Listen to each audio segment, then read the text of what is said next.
পাকিস্তানের পক্ষে তার সবাই যুদ্ধ করেছে, তুমি যুদ্ধ করো নাই কেন? ৭১-এ জামাত বাংলাদেশের স্বাধীনতা যুদ্ধের পক্ষে ছিল না। তো জামাত সারাক্ষণ শিখায় যে আপনি মূর্তি পূজক বা আপনি ভিন্ন ধর্মের লোকদেরকে কি করতে পারবেন না, সাহায্য করতে পারবেন না। একটা হিন্দু লোক কি জামাতের আমির হতে পারবে? পারবে না। তাহলে রাজনৈতিক দলকে রাষ্ট্রের অনুরূপ আকারে তৈরি করতে হবে। জামাত সবসময় শিখায় তার দলের মধ্যে যে নিজেকে প্রচার করা যাবে না, নিজের বড়ত্ব, নিজের অহংকার। ফলে সে না রাজনৈতিক দল, না সে ধর্মীয় দল। আপনি দেখবেন ধর্মীয় দলগুলো কিন্তু জামাতকে ধর্মীয় দল আকারে স্বীকার করতে চায় না। নারীদের সাথে একসাথে বসা দলের পরিমণ্ডলে না জায়েজ, কিন্তু রাজনৈতিক পরিমণ্ডলে জায়েজ। দলের পরিমণ্ডলে ভোট চাওয়া না জায়েজ, কিন্তু রাজনৈতিক পরিমণ্ডলে আমার ভোট চাওয়া জায়েজ। তা আপনি যখন দল করবেন তাহলে আপনার দলে একজন খ্রিস্টান থাকতে পারবে না কেন? একজন হিন্দু আপনার দলের নেতা হতে পারবে না? প্রিয় দর্শক, ইনকিলাব ডিজিটালে আজকে আমাদের কাছে অতিথি হিসাবে এসেছেন এবি পার্টির সম্মানিত চেয়ারম্যান জনাব মুজিবুর রহমান মঞ্জু। জনাব মুজিবুর রহমান মঞ্জু, ইনকিলাব ডিজিটালে আপনাকে স্বাগত জানাচ্ছি। ধন্যবাদ। আপনি তো এই সময়ের বেশ আলোচিত একজন রাজনীতিবিদ। আপনি এবং আপনার রাজনৈতিক কেরিয়ার বেশ বর্ণাঢ্য। আপনি একটা সময় ছাত্র জীবনে ছাত্র শিবিরের রাজনীতি করেছেন এবং এর শীর্ষ পদে ছিলেন, এবং পরবর্তীকালে আপনি এবি পার্টি করেছেন। আমরা আসলে ইনকিলাবে কখনোই আপনার এই মানে জামাতের রাজনীতি থেকে বা শিবিরের রাজনীতি থেকে এবি পার্টি করার কারণটা কখনো জানিনি বা জানা হয়নি। ইনকিলাব পাঠকদের জন্য যদি আপনি দর্শকদের জন্য বলেন আর কি। ধন্যবাদ পলাশ ভাই, আপনি আমার খুব পছন্দের একজন মানুষ। আপনি যখন পার্বত্য চট্টগ্রাম নিয়ে লেখালেখি করতেন তখন আসলে এত ডিটেইল আমরা অন্য অনেকের কাছ থেকে বিশ্লেষণটা পেতাম না। আমার রাজনৈতিক জীবন খুব বর্ণাঢ্য, এটা বলা যাবে না, কারণ আমি আসলে একজন রাজনৈতিক কর্মী হিসেবে। আমরা ফ্যামিলিগতভাবেই একটা পলিটিক্যাল ফ্যামিলিতে বড় হয়েছি, কালচারাল পলিটিক্যাল ফ্যামিলিতে। আমি 2019 সালে আমি যখন জামাতের ঢাকা সিটির শুরা মেম্বার ছিলাম, এর আগে আমি সেন্ট্রাল শুরার মেম্বার ছিলাম।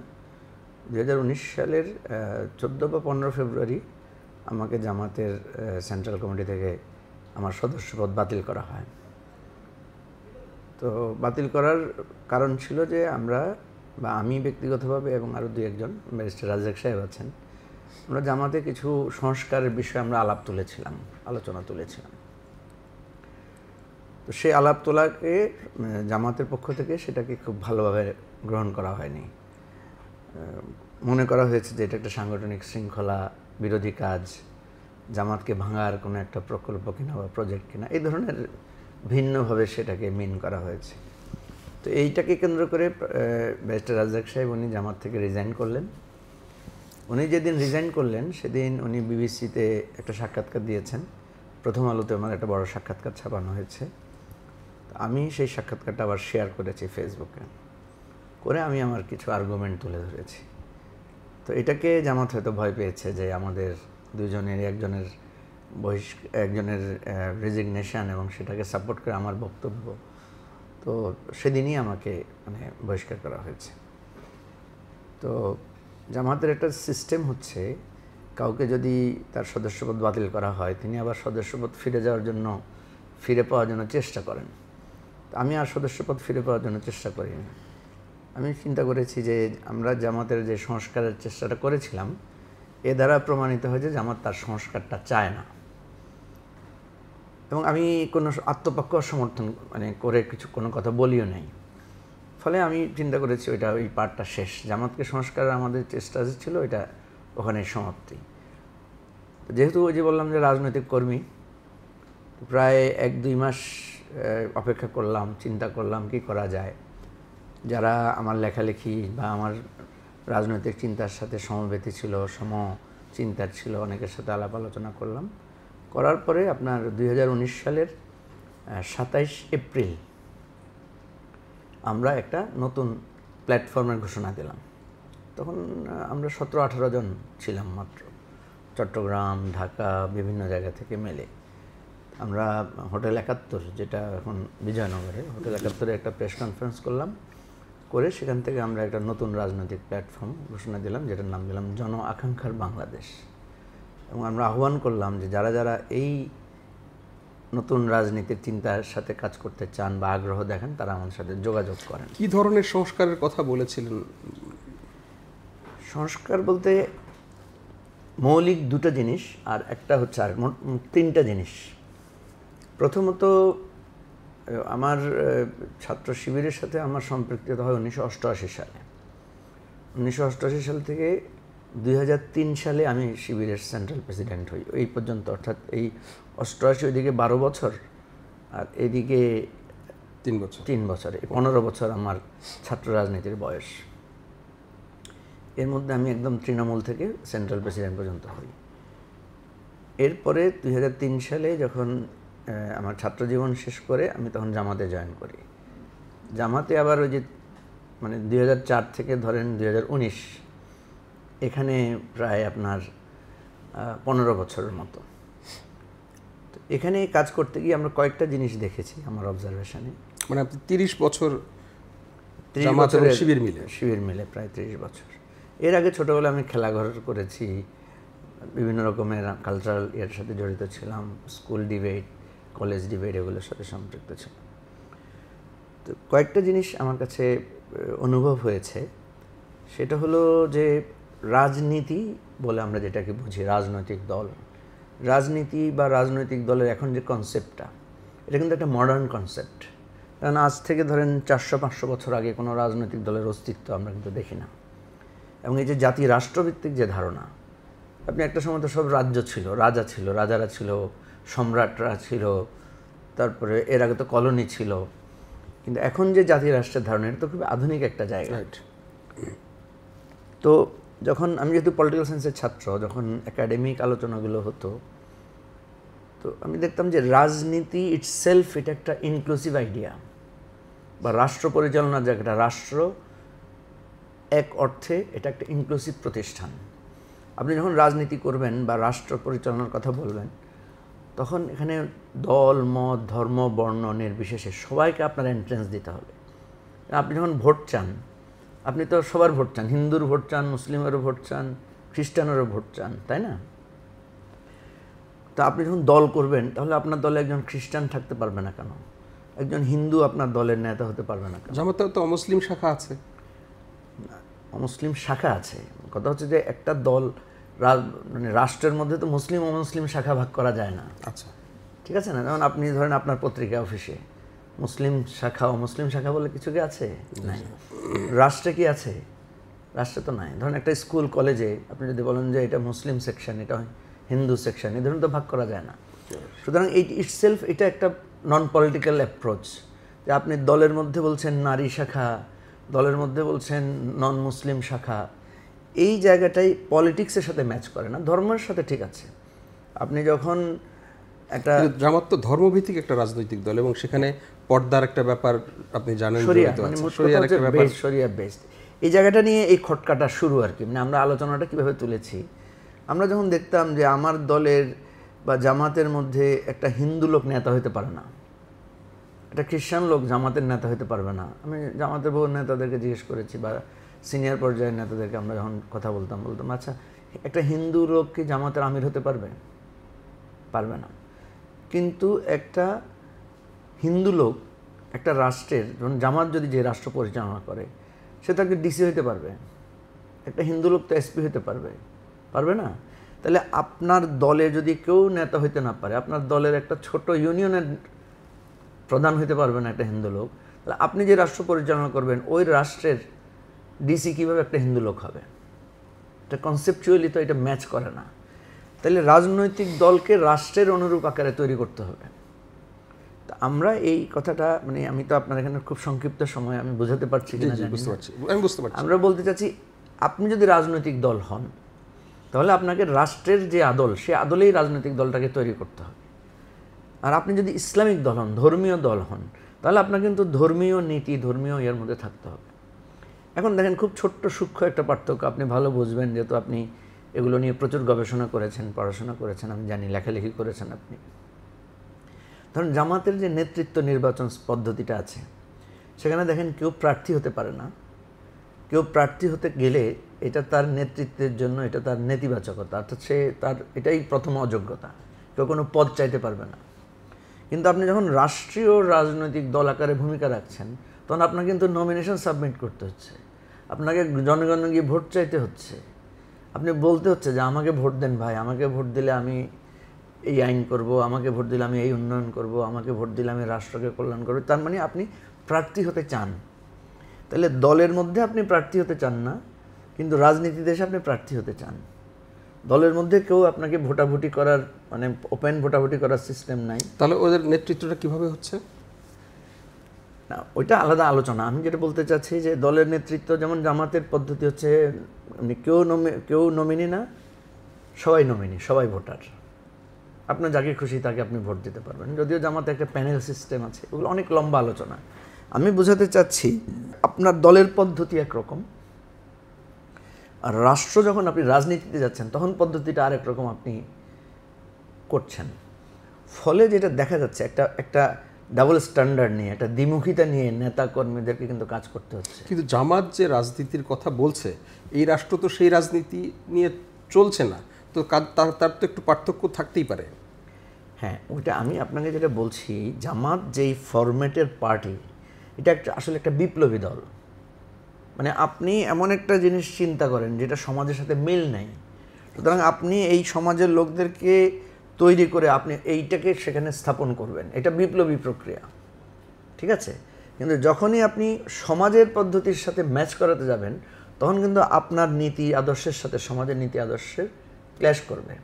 যেমন খুব সহজ উদাহরণ দিই আপনাকে, জামাত তার দলের মধ্যে নারী এবং পুরুষকে আলাদা উইং রাখে, কিন্তু যখন জামাত পার্লামেন্টে যায়, একই পার্লামেন্টের সেশনে তার পুরুষ এবং নারীরা তো পাশাপাশি বসে বা একই সেশনেই তো অংশগ্রহণ করে। তার মানে কি?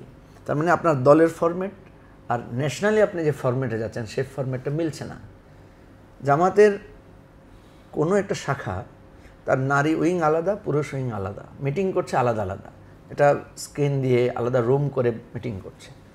কিন্তু জামাতের যে নারীটা উপজেলা ভাইস চেয়ারম্যান নির্বাচিত হচ্ছেন, উনি কিন্তু উপজেলা চেয়ারম্যানের অফিসে বসে একসাথে মিটিং করছেন।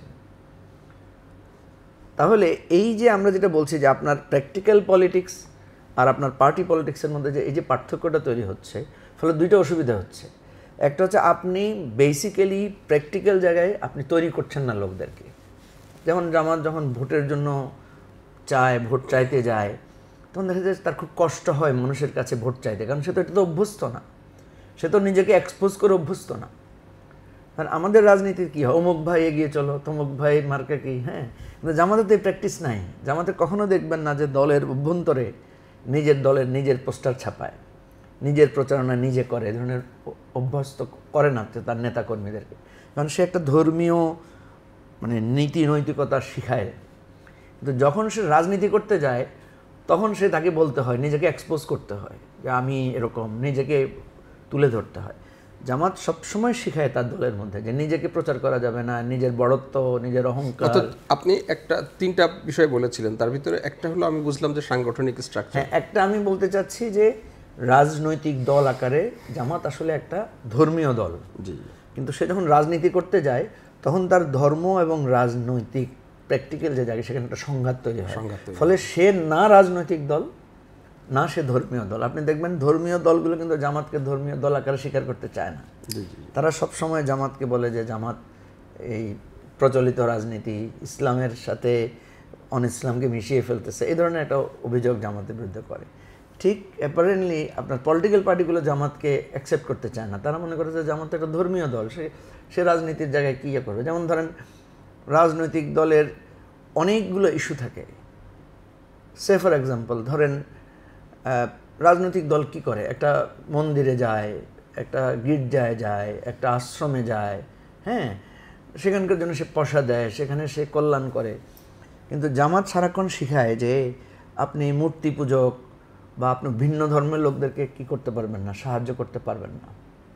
কিন্তু আপনি যখন পলিটিক্যাল পার্টি আকারে আপনাকে সাহায্য করতে হবে, মানে পলিটিক্যাল পার্টি আকারে আপনার ভোটার তো সে তো আপনার নাগরিক। কিন্তু ইসলাম তো ভিন্ন ধর্মের লোকদেরকে সহায়তা করার জন্য বলে, কিন্তু সমস্যা কোথায়? না, সমস্যাটা খুবই সূক্ষ্ম। সমস্যাটা কথা হচ্ছে, যেমন ধরুন আপনাকে যদি আমি প্রশ্ন করি, আপনি কি একটা মূর্তি বানানোর জন্য, মানে এজ এ মুসলিম, আপনি কি একটা এরকম কিছু বানানোর জন্য পয়সা দিতে পারেন? পারেন না। কিন্তু আপনি যদি রাজনৈতিক দল হন আপনি পারেন। আমি ওই কথাটাই বলছি, যে একই সাথে যখন আপনি ধর্মীয় দল, তখন আপনার জন্য ওই ভিন্ন ধর্মের কাউকে সাহায্য করা নিষিদ্ধ। কিন্তু আপনি যখন রাজনৈতিক দল, তখন আপনার কাছে এটা সিদ্ধ। তো আপনার মধ্যে এই দ্বন্দ্বটা তৈরি হয়, কখন আমি সিদ্ধ, কখন আমি নিষিদ্ধ, কখন আমার জন্য জায়েজ, কখন আমার জন্য না জায়েজ। নারীদের সাথে একসাথে বসা দলের পরিমণ্ডলে না জায়েজ, কিন্তু রাজনৈতিক পরিমণ্ডলে জায়েজ। দলের পরিমণ্ডলে ভোট চাওয়া না জায়েজ, কিন্তু রাজনৈতিক পরিমণ্ডলে আমার ভোট চাওয়া জায়েজ। মানে আপনি যখন ধর্মীয় দৃষ্টিকোণ থেকে দেখবেন, ধর্ম কিন্তু এভাবে বলে না যে এখন আপনি মুসলমান, তখন আপনি মুসলমান না।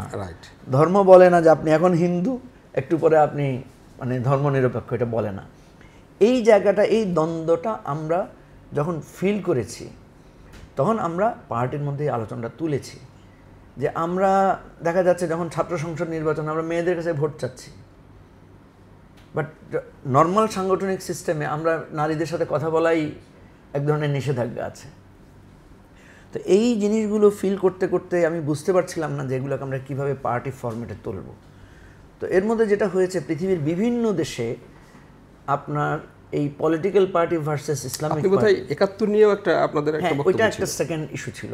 তো আমি প্রথম ইস্যুটা অনেক এলিবোরেট করে ফেলেছি, বড় করে আলোচনা করে ফেলেছি। প্রথমটা হচ্ছে যে জামাতকে হয় একটা প্রোগ্রেসিভ পলিটিক্যাল পার্টি আকারে অ্যাড করতে হবে, আদার দেন তাকে একটা ইসলামিক দল, শরিয়া ভিত্তিক দল এবং একটা বিপ্লবী দল আকারে তাকে ফ্লোরিশ করতে হবে। একটা বিপ্লবী দল যদি এখনকার প্রথাগত গণতান্ত্রিক দলের মতো আচরণ করে, তাহলে তার ধর্ম চেতনা সেটা আঘাতপ্রাপ্ত হয়, এবং যেটা জামাতে সবসময় এই দ্বন্দ্বটা আছে। তো ক্ষমতা চর্চা করতে গেলে তার এই ঝামেলাগুলো তার তৈরি হয়। আমরা যখন দলীয় ফোরামে আলোচনাগুলো তুলেছি, ওনারা মনে করেছেন যে আমরা দলকে ক্ষতিগ্রস্ত করার জন্য এটা করছি, এটা একটা ম্যালাফাইড ইন্টেনশন, এটা ওনারা মনে করেছেন। সেকেন্ড যেটা ছিল সেটা হচ্ছে ৭১-এ জামাতের ভূমিকা। ৭১-এ জামাত বাংলাদেশের স্বাধীনতা যুদ্ধের পক্ষে ছিল না, জামাত ইউনাইটেড পাকিস্তানের পক্ষে ছিল। জামাতের নিশ্চয়ই কোনো আর্গুমেন্ট ছিল, কিন্তু এই ইউনাইটেড পাকিস্তানের পক্ষে থেকে জামাত কি গণহত্যা অংশগ্রহণ করেছে, বা গণহত্যাকে সাপোর্ট করেছে, বা এই বিভৎসতা, জ্বালাও পোড়াও যেগুলো হয়েছে সেগুলোকেও সমর্থন করেছে? এটা একটা বড় প্রশ্ন। ২ নম্বর হচ্ছে জামাত পাকিস্তানকে সাপোর্ট করেছে, পাকিস্তানের পক্ষে যুদ্ধ হয়েছে, কিন্তু জামাত তো পাকিস্তানের পক্ষে অস্ত্র ধরে না, এটা হচ্ছে জামাতের বক্তব্য। এই জায়গাটা একটা অস্পষ্টতা আছে।